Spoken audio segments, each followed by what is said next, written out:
अस्सलाम वालेकुम। तो आज मैंगो डिज़र्ट बनाएंगे। इसके लिए सिर्फ 3 से 4 चीज़ों की ज़रूरत है और इसको बनाना बहुत ही आसान है।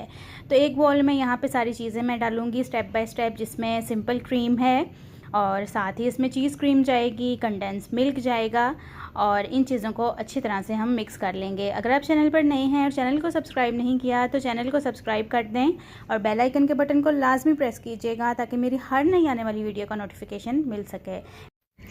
इसमें मैंने 1 टेबलस्पून चीनी का भी ऐड किया था। पिसी हुई चीनी मैंने डाली थी। आप कोई सी भी चीनी जो है वह इसमें यूज़ कर सकते हैं। तो फुल वीडियो इंशाल्लाह मैं इसकी जल्द ही अपलोड करूँगी।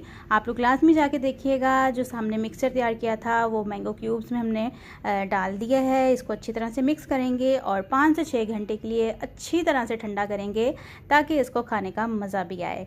तो बहुत ही मज़े का यह डिज़र्ट बनकर तैयार होता है। आप लोग भी लाजमी इसको एक बार ट्राई करिएगा और मेरे चैनल पर बहुत मज़े की रेसिपीज़ मौजूद हैं, आप जाकर देख भी सकते हैं।